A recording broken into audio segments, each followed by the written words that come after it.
우리가 믿고 따르는 기독교 신앙은 개인적입니다. 내가 예수를 믿고 내가 구원을 받아요. 아주 지극히 개인적인 것이죠. 예수님과 우리 사이에 그 누구가 없습니다. 그런데 하나님께서는 이처럼 구원받은 한 사람을 그냥 홀로 내버려 두시지 아니하십니다. 그의 곁에 동료가 있게 하세요. 어려울 때에 믿음으로 설 수 있도록 도와주고, 힘겨울 때에 말씀으로 지탱할 수 있도록 도와주고, 그래서 내가 혼자 개인적으로 예수를 믿은 것 같은데 실제적으로 혼자가 아니라 함께 믿음의 공동체 안에 들어가게 하시니, 그 공동체와 더불어 광야와 같은 인생을 걸어가게 하시는 것이니, 이 공동체를 우리는 교회라 그렇게 부르는 것입니다. 교회를 통하여 하나님께서는 주의 나라를 확장해 나가는 것입니다. 여러분, 세상은 세상에서 종말을 고합니다. 교회는 그러나 영원합니다. 그러니 본질적으로 너무나 달라요. 한 나라의 정부는 흥망성쇠가 있습니다. 무너지고 사라집니다. 그러나 교회는 영원합니다. 세상 정부는 한 인간을 도울 때에 한 인간이 육신의 생명이 붙어 있을 때까지만 책임을 지려고 해요. 그러나 교회는 그러지 않아요. 교회는 영혼에 깃들어 있는 영혼까지도 책임을 지려 하니, 육신과 더불어 영혼까지 책임을 지는 교회, 저 하늘나라에까지 교회는 이처럼 함께 가는 공동체임을 믿으시기를 바랍니다. 교회는 불러냄을 받은 자들의 공동체이죠. 선별된 것입니다. 그래서 성경에 보면 이 교회라고 하는 헬라 원어에 에클레시아 그렇게 말을 하고 있으니, 선별하여 밖으로 불러냈다, 그런 뜻을 가지고 있습니다. 우리 예수 믿는 사람들은 여러 많은 세상 사람들 중에서 하나님께서 선별하여 불러내셔서 다시금 공동체 안에 새로운 믿음의 사람들, 주의 몸 된 교회 안에 일원으로 삼으시는 줄로 믿으시기를 바랍니다. 이것은 굉장한 특권이에요. 아무나 멤버십을 갖는 것이 아닙니다. 오직 하나님만이 그 일을 하시는 거예요. 내가 하고 싶다 해서 되는 것도 아닙니다. 이렇게 하나님께서 택정하여 운명 지어진 존재가 나다라고 생각할 때 정말 감사하고 감격해야 되는데, 여러분, 이솝의 우화에 미운 오리 새끼 들어보셨나요? 보셨지요? 어렸을 때 읽어보셨을 것 같아요. 여러분, 이 미운 오리 새끼는 실상 백조 아니었겠습니까? 그런데 자신의 정체성을 알지를 못해요. 그러니 다른 오리들처럼, 동기들처럼 똑같이 행합니다. 어미 된 오리 어머니의 뒤를 쫓습니다. 그런가 하면 다르게 생긴 모습으로 말미암아 동기들에게 따돌림을 당해요. 요즘 말로 왕따 당해요. 마음이 편하지가 않아요. 그러는 가운데 백조가 하늘을 아름답게 나르는 모습을 보면서 나도 저렇게 백조가 되면 얼마나 좋을까 이러고 있으니, 얼마나 궁상맞는 일이에요 그게. 그러지 않음을, 자신의 정체성을 제대로 알지 못했어. 사랑하는 성도 여러분, 우리는 세상에 살고 있으나 교회가 세상에 존재하는, 세상에 속하지 않은 것처럼 우리 자신들도 세상에 두 발을 딛고 살고 있으나 우리의 소속은 저 하늘나라인 줄로 믿으시기를 바랍니다. 그것이 교회의 일원된 자의 모습인 것이에요. 정체성을 서로에게 알려주었으면 좋겠습니다. 우리 옆에 계신 분에게 그렇게 격려하겠습니다. 당신은 선별되어 구원받은 하나님의 자녀입니다. 시작. 당신은 선별되어 구원받은 하나님의 자녀입니다. 아멘. 자, 세상으로부터 선별되고 구별되어진 모습으로 우리는 이 세상을 살아갑니다. 믿음의 공동체인 교회, 그 일원이 되었어요. 예수 그리스도께서 이제 십자가에 달려 돌아가시기 전 간절한 기도를 겟세마네 동산에서 하십니다. 그런데 그 기도의 내용이 제자들을 위해서 하는 기도 같은데, 가만히 그 기도의 내용을 보면 이 기도는 어떠한 기도인가? 공동체, 믿음의 공동체, 교회를 위하여 예수 그리스도께서 기도하신 것임을 우리가 알 수 있어요. 이 시간에 에베소서를 우리가 강의 말씀으로 듣고 있는데, 연관하여 우리가 꼭 살펴봐야 할 내용이 바로 요한복음 17장에 있어요.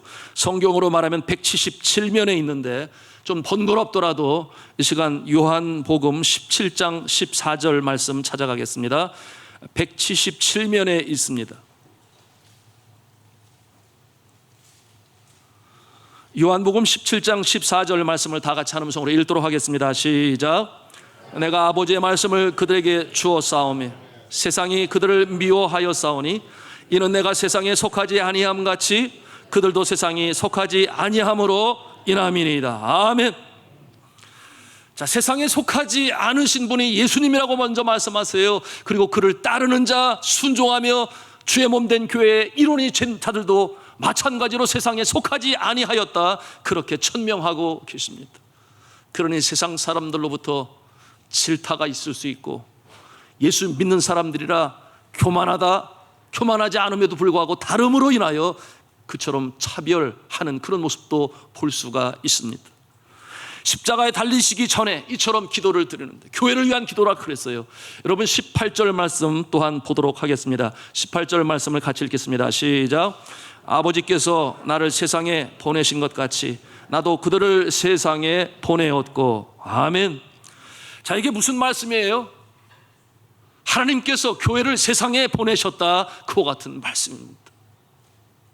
이와 같은 모습을 바라보면서 구별될 존재이니 하나의 믿음의 공동체가 되었으니 그저 쉽게 신앙생활 하면 되는 것 아닌가, 이런 의문을 가질 수가 있습니다. 예를 들어서 광야에 세워진 수도원 안의 수도사처럼 세상과 결별하여 그 안에서 평생을 보내는 그와 같은 모습도 있어요. 심지어는 밖에 나오지 않는 그런 모습도 있어요.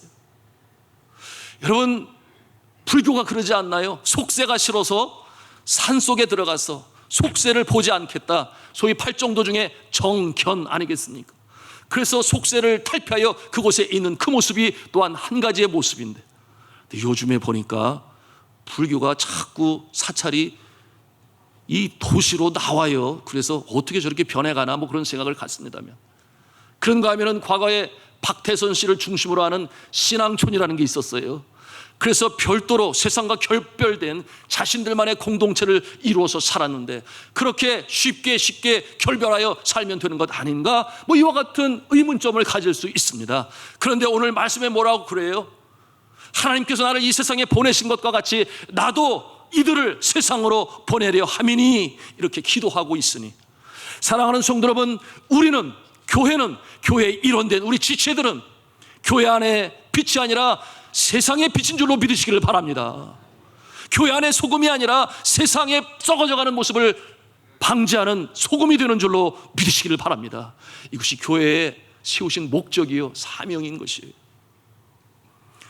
성도 여러분, 교회는 그렇게 분리되어 살아가는 것이 아니다 그랬어요. 병든 세상을 치유하고 캄캄한 밤바다에 유리하는 그 배처럼 도대체 어디로 가는지, 어디로 목적을 향해야 되는지 할 수가 없어요. 사랑하는 성도 여러분, 여러분들이 세상에 나가서 병든 사회를 치유하고, 그처럼 인생이 어디에 와서 어디에 있으며 어디로 가는지 모르는 그들에게 그 항구가 어디에 있는지, 우리의 인생의 본향이 어디에 있는지, 어떻게 구원받은 인생으로 살아가는지 알려주실 수 있기를 저는 주님의 이름으로 부탁합니다.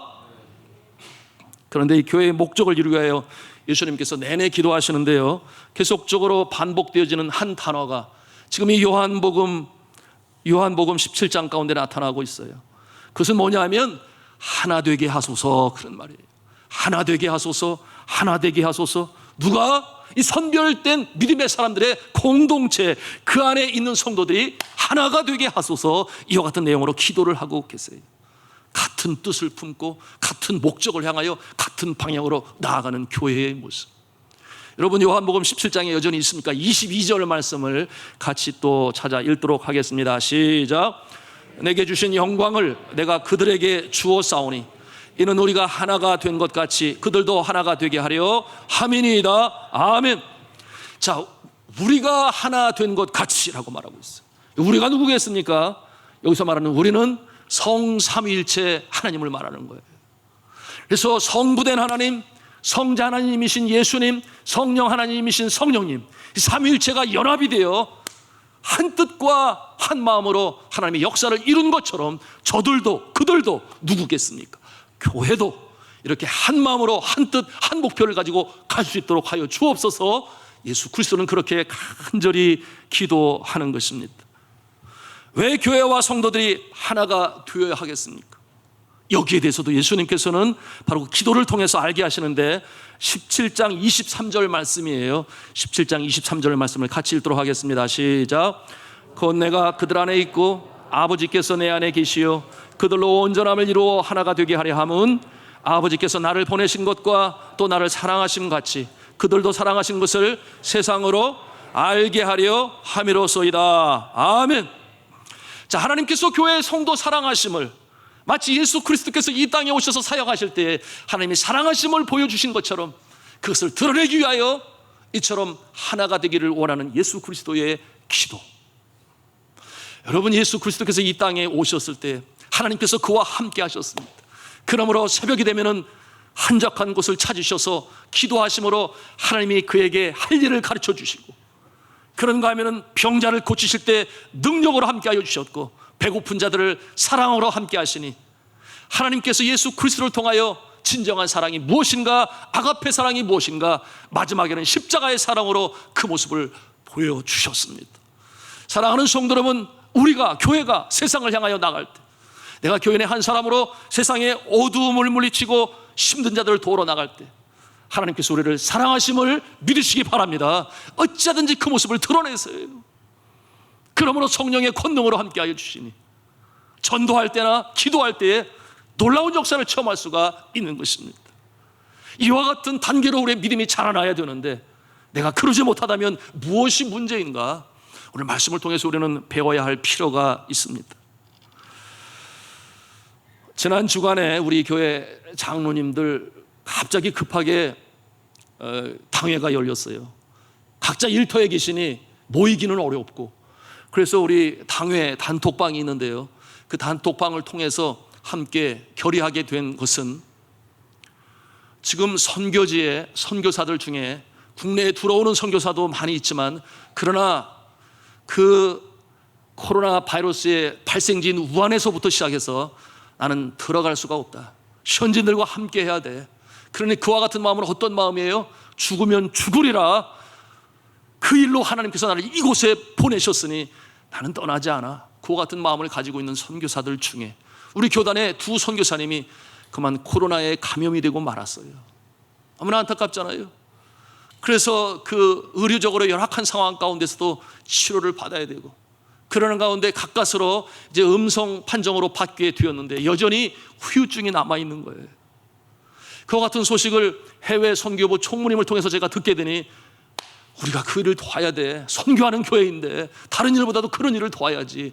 얼마나 신실한 선교사인가, 그런 생각에 제가 단톡방에 올린 것이죠. 그래서 우리 장로님들이 하나같이 동의합니다, 찬성합니다, 동의합니다, 찬성합니다.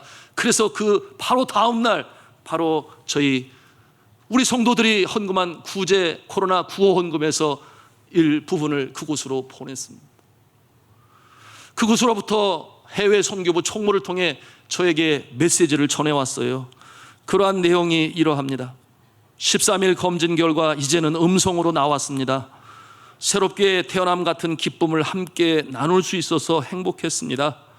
그러나 아직은 제 몸이 저체중에 지친 상태에서 전립선 통증이 지속되니 염려가 되네요. 생명을 허락하신 주님께서 소변이 원활하게 배뇨될 수 있도록 기도 부탁을 드립니다. 과타말라에서 수고하시는 변 선교사님이 이렇게 보내왔습니다. 그리고 필리핀에서 수고하는 또 김 선교사님은 이렇게 보내왔어요. 안녕하세요. 건강은 조금씩 회복되고 있습니다. 코로나 후유증으로 폐와 기타 문제로 2, 3주마다 통원하면서 진료와 약 처방을 받아서 하루 4번씩 복용하고 있습니다. 의사 말이 앞으로 기본 6개월은 약물 치료를 해야 한다고 합니다. 아직 후유증이 남아 치료 중에 있습니다. 기도해 주세요. 사랑하는 성도 여러분, 주의 몸 된 교회는 교회 안에 기쁨과 만족과 교제와 행복감으로만 있는 것이 아니라 이처럼 교회 밖에 어려운 자들을 향하여 기꺼이 문을 열고 나가야 되는 줄로 믿으시기를 바랍니다. 어둠을 밝히는 빛의 모습이 되어야 되는 것이죠. 초대의 말씀을 드렸습니다. 우리가 개인적으로 구원을 받는다고 그래요. 그러나 혼자 신앙생활하는 것이 아니라 함께 하는 것이죠.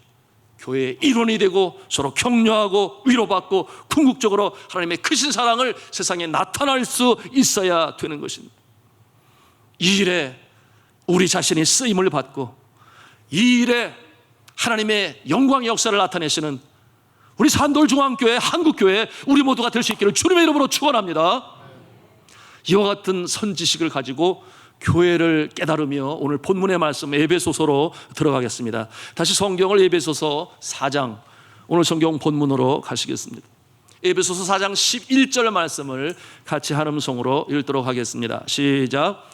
그가 어떤 사람은 사도로, 어떤 사람은 선지자로, 어떤 사람은 복음 전하는 자로, 어떤 사람은 목사와 교사로 삼으셨으니. 아멘. 자, 이 모습은 교회의 직분을 말씀하고 있는 거예요. 초대교회에 교회가 설립되기 위하여 하나님께서는 은사별로 직분을 주시는데 오늘 이 부분에서는 먼저 지도자들에 대해서 이렇게 직분이 무엇인가를 밝히 말씀하고 있어요. 다른 곳에서는 일반 성도들의 은사에 따른 그 직분을 말씀하고 있는데 오늘은 특별히 교회를 세우는 지도자들, 리더들이 어떤 모습인가 하는 것을 나타내 보여주십니다. 그런데 그 첫째 모습은 뭐라고 그랬어요? 사도라고 그랬습니다. 여러분, 이 사도는 예수님의 행적을 함께 경험한 자들이에요. 특별히 부활하신 예수님을 만난 자들, 그들을 사도라고 부릅니다. 교회를 이끌어갈 지도자들입니다. 이와 같은 모습이 성경에 보면 베드로가 그렇습니다. 요한이 그렇고 또한 야고보와 예수님의 제자들이 사도의 역할을 감당했어요. 초대교회 세우는 일에 아주 혁혁한 책임과 사명을 감당했어요. 그런데 초대교회가 잘 성장하게 되니 이제 더 이상 사도는 없습니다. 오늘날 어느 부류는 그렇게 해요. 뉴 아포스톨릭 처치라고 해서 신사도 운동을 주관하는, 그것을 이뤄나가는 그 같은 모습들이 있는 플러신학교의 피터 웨그너라고 하는 교회 성장학자의 그 시작을 통해서 오늘날 은사운동으로 이루어지고, 그래서 사도직으로 또 기름 부음 받는 그와 같은 일들이 진행되고 있는데, 우리가 믿고 따르는 개혁주의 장로교에서는 그것을 인정하지 않아요. 사도는 예수님의 행적, 특별히 부활하신 예수님을 목도한 자들로 우리가 한정 짓고 있으니 여러분, 그와 같은 가르침이나 무브먼트에 휩쓸려 가지 말기를 바랍니다. 두 번째로 어떠한 직분을 주신다 그랬습니까? 선지자의 직분을 주신다 오늘 말씀하고 있어요. 여러분, 이 선지자는 어떠한 모습인가? 직접 계시를 받습니다. 하나님의 대언자들이에요. 하나님의 직접 계시를 받아서 그것을 백성들에게 전합니다. 그리고 그 내용을 성경에 기록하였어요. 여러분, 하박국 선지서, 지난번 월초 새벽기도 함께 나눴나요? 이 하박국 선지자가 그 내용을 성경에 기록해서 성경의 많은 부분들이 다 그러한 것이죠. 그리고 이 성경은 이제 완성되었습니다. 오늘날 이 시대에 직접 계시를 받는 사람들이 있겠습니까? 오늘날 이 시대는 그런 사람은 없어요. 직접 계시를 받아서 성경의 그 내용을 추가할 수 있습니까? 그럴 수는 없어요. 이미 성경은 구원에 이르는 충만한 지식과 지혜를 다 주었으니 더 이상 직접 계시는 없다, 그렇게 생각하시기 바랍니다. 그러니 사도직과 선지자직은 이 세상에 현재는 없다. 세 번째 직분은 어떠한 직분이었습니까? 복음을 전하는 자라, 그렇게 오늘 성경 말씀하고 있습니다. 이 모습은 오늘날 21세기 초에도 존재하고 있어요. 복음을 전하는 자, 과거에 빌리그레암 목사님과 같은 분, 그래서 공산권에도 들어가서 복음으로 전하니 많은 사람들이 예수님을 구세주로 영접하고 주 앞에 돌아오는 역사를 이루었습니다.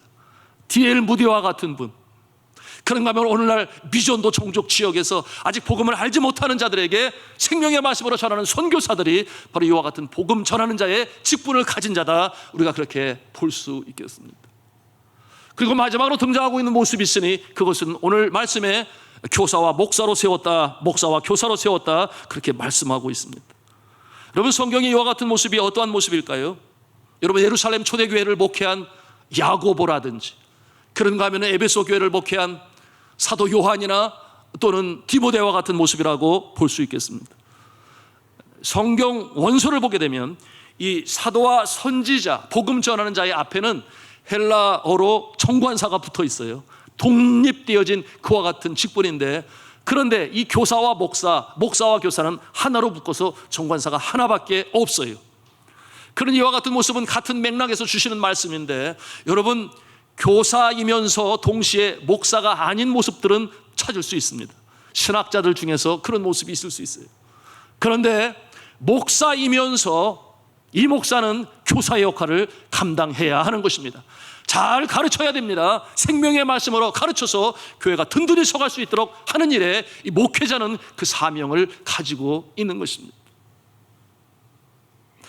하나님께서 주시는 은사대로 교회가 똑바로 설 수 있도록 이처럼 교회의 지도자를 세우시는데 이와 같은 직분을 주신 것입니다. 이들의 가장 큰 책임이 무엇인가, 역할이 무엇인가, 오늘 12절부터 16절까지 계속해서 설명해 주고 계신 거예요. 그런데 이 내용을 축약한 한 구절이 있으니 그 12절이 되겠습니다. 우리 12절 말씀을 또 같이 읽도록 하겠습니다. 시작. 이는 성도를 온전하게 하여 봉사의 일을 하게 하며 그리스도의 몸을 세우려 하심이라. 아멘. 자, 이와 같은 내용을 보면 크게 두 가지로 볼 수 있습니다. 첫째는 어떤 내용입니까? 성도를 온전케 하는 책임을 가지고 있어요. 성도를 온전케 하는 책임. 구원의 도를 깨닫고 믿음에서 성장하여 성숙한 성도가 되게 하는 일에 책임을 가지고 있다, 그 말이에요. 그 역할을 이 교회 지도자들이 감당해야 된다 하는 내용이에요. 두 번째로는 주의 몸된 교회를 위하여 봉사자로 세워야 된다. 그와 같은 책임을 이 교회의 지도자들에게 허락한 것입니다. 그러한 모습이 될 때 결국 믿음의 공동체인 교회가 든든히 서고, 그리고 이 교회를 통하여 세상에 하나님의 영광이 드러나게 된다고 하는 것입니다. 여러분, 그런데 오늘날 봉사하는 교인들이 얼마나 될까요? 오늘날 세상이 점점 더 잘 살게 되면서 이 세상의 풍조, 문화의 코드가 무엇입니까? 쉽게 편하게, 그리고 가급적 더 빨리, 더 빠르게, 이것이 오늘날 문화 코드예요. 그러나 주의 몸된 교회 안에 이와 같은 풍조는 없습니다. 주를 섬김에 있어서 쉽게 또는 편하게 그런 건 없다, 그 말이에요. 여러분, 쇼트커트라고 하는 말이 있어요. 지름길이라고 하는 표현인데, 우리가 신앙의 성장함, 그 온전함을 이루기 위해서 지름길은 없다. 그런가 하면 쇼트 프로그램이라는 말이 있는데요, 단기 프로그램, 빨리 마치는 속성 코스, 그런 것도 없습니다. 우리가 온전하게 되어 그리스도의 장성한 분량까지 그 충만함을 이루게 되기 위하여 우리는 신실하게 주의 몸된 교회를 섬겨야 되는데요, 여러분, 오늘날 얼마나 바쁜지 사람들이 교회 섬기려고 하잖아요. 그 모습을 보니 세상 먹고 사는 일이 너무나 바쁘다는 이유예요. 그런데 제가 한철을 해보니까 정말 생계를 위하여 아침 일찍부터 수고하시는 분들, 밤늦게까지 일하시는 분들, 땀 흘려 수고하고 했어요. 그런 모습 볼 때 기도하지 않을 수가 없습니다. 그런데 또 어떤 부류의 사람들은 부가적인 일들로 바쁘신 분들도 있어요. 그러니 취미생활도 해야 되지요, 운동도 해야 되지요, 그런가 하면은 계절 따라 여행도 다녀야 되지요, 그런가 하면은 맛따라 삼천리? 그래서 또 맛집을 찾아서 이곳저곳 다니면서 또 식도락을 즐겨야 하지요. 그러니 우스갯소리로 요즘 이 시대에 뭐라고 말을 하는가? 이와 같은 사람들은 코로나19도 감당할 수 없는 존재다, 그렇게 말을 해요. 코로나19도 감당할 수 없는 존재예요. 무슨 말이에요? 내가 아무리 세상이 코로나19로 난리 법석을 떨어도 내가 할 일은 다 하고 산다. 갈 때 다 가고 먹을 거 다 먹어보고 할 일은 다 하면 산다. 그런데 유감스러운 것은 이와 같은 모습 속에 주의 몸된 교회를 위하여 봉사하려 하지 않으니, 오늘 에베소서를 통하여 사도 바울이 에베소 교인들에게 간절히 부탁하는 이 말씀을 그 마음에 담지를 못하는 것 아니겠습니까? 한국교회 현실을 보면 열심히 사역하는 교인들 한 교회 안에 25%라고 그랬어요. 이것은 통계학적으로 나온 것입니다. 그러니 75%는 봉사하지 않아요.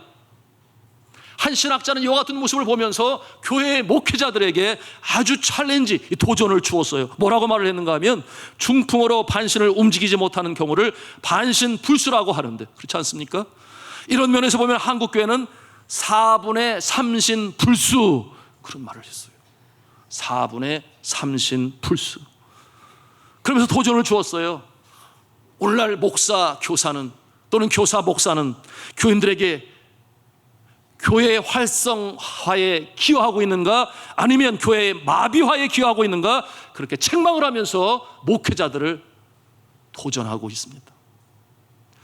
저는 이 말씀을 묵상하면서 나는 정말 우리 교회 성도들을 25%를 넘어서서 더 많이 교회 봉사하는 자의 자리에 앉히고 있는가, 그렇게 격려하고 도전하고 있는가, 제 자신을 돌아보지 않을 수가 없었습니다.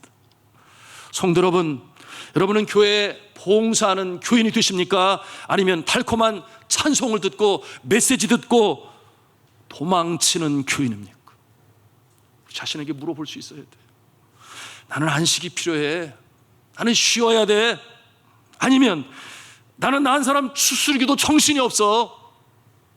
나는 그럴 겨를이 없어. 그와 같은 생각을 가지십니까? 성도 여러분, 믿음이 성장하기를 바라십니까? 믿음이 성장하기를 바라십니까? 복 있는 자가 되기를 바라십니까? 온전한 믿음의 분량으로 성장하기를 바라십니까? 예, 그러면은 봉사하십시오. 제가 아주 과감하게 자신 있게 말합니다. 봉사하면 달라집니다. 오늘 성경 본문이 그것을 말씀하고 있어요. 우리 13절 말씀을 같이 읽도록 하겠습니다. 13절입니다. 시작.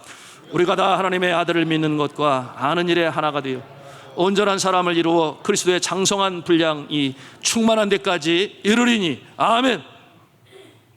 자, 그리스도의 장성한 분량이 충만한 데까지 이르기 위하여 우리가 추구하는 신앙생활의 모습은 어떠한 모습입니까? 온전한 사람이 되어야 하는 것이죠. 온전한 사람이 되기 위하여 우리는 어떻게 해야 되는가? 오늘 말씀에 뭐라고 그랬어요? 13절에 보니까 하나님의 아들을 믿는 것과 아는 일에 하나가 되어야 한다, 그렇게 말씀하고 있어요. 이게 무슨 말씀이에요? 하나님을 믿는 것은 지적인 깨달음을 통해서 오는 것입니다. 지적인 깨달음 뭐예요? 말씀을 들어요, 배워요, 묵상해요, 지적으로 풍부해져 갑니다. 그것 자체가 기쁨이 될 수 있어요. 여러분, 말씀을 들어오는 성도 중에 그런 사람이 있어요. 그 교회는 너무 말씀이 좋아. 그러니 내가 거기를 나가. 그런데 절대 교회 등록도 안 해요. 봉사를 하지도 않아요. 그저 배우고 듣는 것으로 깨닫는 기쁨을 가져요. 그러나 이와 같은 모습은 하나만 아는 것이니 온전한 모습이 될 수 없다, 그 말입니다. 그 다음에 이어지는 말씀이 뭐예요? 하나님의 아들을 아는 일에 하나가 되어야 한다. 이 두 가지를 겸비할 수 있어야 된다, 그 같은 말씀으로 주시는데요. 여러분, 우리가 하나님의 아들을 어떻게 알 수 있겠습니까? 여기서 안다라고 하는 이와 같은 말은 히브리어 원어에 보면 야다라는 말을 사용해요. 여러분, 야다라고 하는 말은 어떠한 모습인가? 부부지간에 서로 동침함으로 서로를 알아갈 수준의 그 정도로 안다, 그런 뜻을 가지고 있어요. 여러분, 그러니 우리가 어떻게 하나님을 알며 하나님의 아들 예수를 알 수 있겠습니까? 그저 머리로 우리가 이해함으로 할 수 있겠습니까? 아무리 성경을 10번 아니라 50번을 읽는다 할지라도 우리가 머리로만 안다면 그것은 반쪽짜리 신앙인 것이에요. 이처럼 믿는 일에 우리가 알 뿐만 아니라 아는 일에 하나가 되어야 한다. 이 아는 모습은 어떻게 할 수 있는가? 체험으로, 경험으로 우리가 할 수 있는 거예요.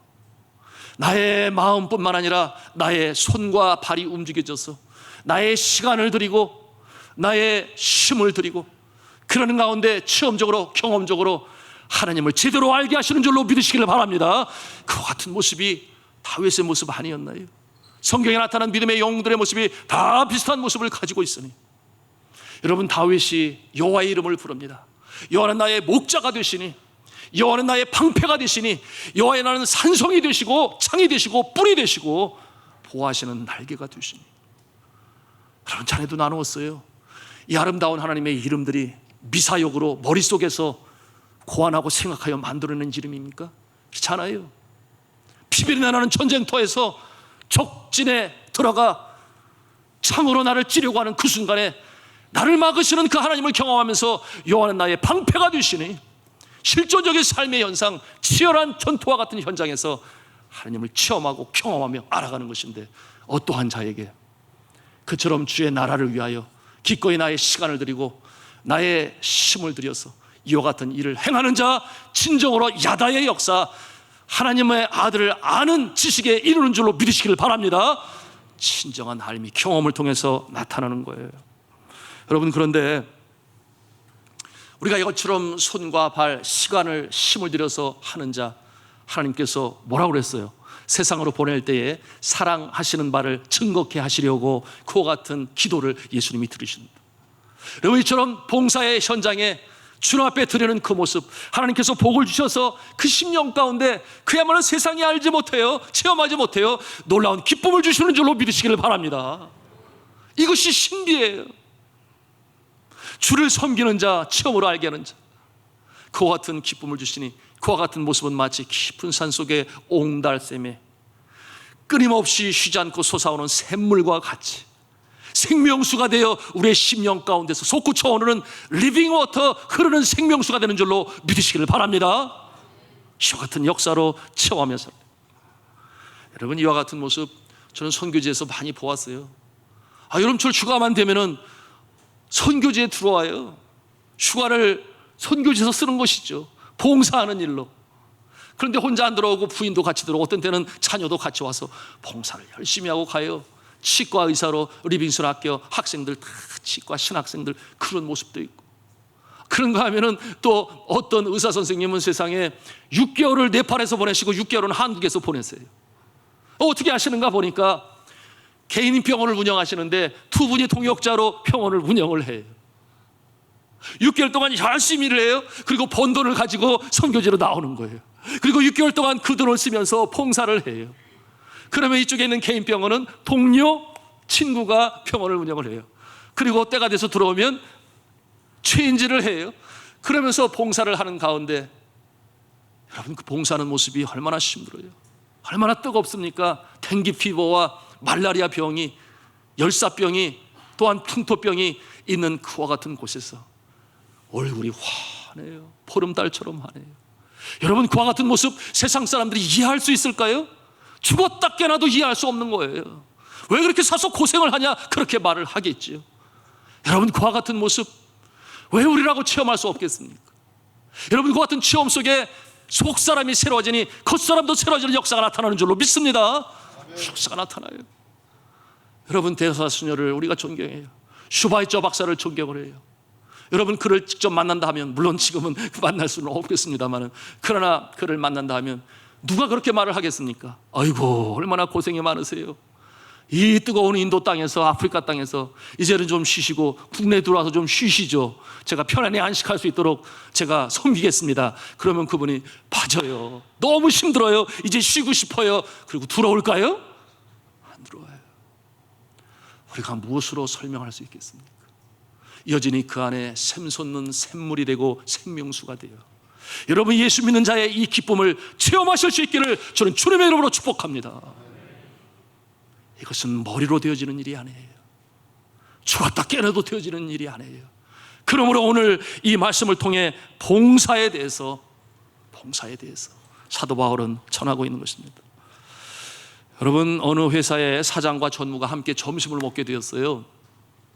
그런데 식중독으로 인해서 그만 안타깝게도 사장이 죽고 말았습니다. 죽은 사장을 부검해 보니 이 사인은, 이 죽은 이유는 아주 지독한 비브리오균이 그 안에 있어서, 보통 비브리오균이 인체에 침투하면 2, 3일 후에야 그 병변이 나타나기 시작하는데, 이 사장에게 침투한 이 비브리오균은 얼마나 그 독성이 치명적이고 강한지 그만 그날 몇 시간이 지나는 가운데 사망해 버린 것입니다. 그런데 사장과 함께 회를 먹은 전무의 위에게서도 이 비브리오균이 검출되었습니다. 결과는 판이하게 달랐어요. 이 전무는 죽지 아니했습니다. 병원에서 간단히 치료받고 그리고 나올 수가 있었어요. 왜 그랬을까요? 여러분, 이 죽은 사장은 부인과 4년째 별거를 하고 있었습니다. 교회 집사였는데 교회 나가는 일도 드물었습니다. 그러니 봉사는 무슨 봉사겠어요? 영적 신비를 체험하기도 힘들었고 마음에는 평안이 없었습니다. 모든 일을 자신의 뜻대로, 자신의 의지대로 따라서 처리했어요. 세상의 기준으로 보면은 성공했다, 존경받을 만한 그와 같은 출세했다, 그와 같은 모습이었겠으나, 그러나 그와 같은 과정에서 많은 적이 생겼습니다. 그러니 그 마음에 평강이 없어요. 반면에 이 전무는 새벽 4시면 일어나요. 새벽 4시면 일어나서 승합차를 가지고 새벽 기도에 나오기를 원하시는 어르신들을 전부 태워가지고 교회에 와서 함께 새벽 기도를 하고 그리고 일터로 나가게 되니 예배를 얼마나 사모하는지, 그리고 얼마나 감사 중심의 삶으로 살아가는지. 그런데 이 전무가 그 섬기는 교회에서 아주 유명한데 뭐로 유명하냐? 교회에 올 때에 그래도 나이가 이제는 지긋한 분이신데 항상 부인과 함께 팔짱을 딱 끼고 그리고 늘 교회 입구에서부터 쭉 걸어 들어오는 거예요. 그러니 주최하시는 분들도 그렇고 그 모습을 보면서 뭐라고 놀려대지 않겠습니까? 그런데 그와 같은 상황에서도 전혀 개의치 아니하고 팔짱을 끼고 미소를 보이면서 오히려 부럽냐? 뭐 이런 마음으로 교회를 다녔던 그와 같은 모습입니다. 무엇을 보여줍니까? 사랑하는 성도 여러분, 봉사하는 자에게 하나님께서는 생명수 같은 기쁨을 주셔서 속사람이 새로워지니 겉사람도 새로워질 역사가 있는 줄로 믿으시길 바랍니다. 그러니 피부류근이 그처럼 독성이 치명적인 그 피부류근이 그 안에 들어와도 그 육신을 어떻게 하지를 못하는 거예요. 그 저항력이, 그 면역성이 너무나 튼튼하기 때문에 그와 같은 역사를 이루는 것입니다. 사랑하는 성도 여러분, 오늘 13절에 말씀하고 있어요. 하나님의 아들을 믿는 일과 아는 일에 하나가 되어 그렇게 말씀하고 있어요. 그러므로 온전한 사람을 이루어 그리스도의 장성한 분량이 충만한 데까지 이르리니 그렇게 말씀하고 있는데요. 여러분, 예수님이 그러시지 않았나요? 예수님은 그의 사역을 감당할 때에 어렵고 힘든 자 눈으로 볼 때 눈으로 보시고 마음으로 느끼셨습니다. 마음으로 느끼시면 손과 발을 통하여 결국 병자들은 고쳐주셨고 배고픈 자들은 먹여주셨습니다. 많은 경우 우리는 눈으로 보고 느낄 수는 있어요. 그러나 주님이 기뻐하시는 모습은 어떠한 모습입니까? 느끼는 것으로 그치면 아니 된다.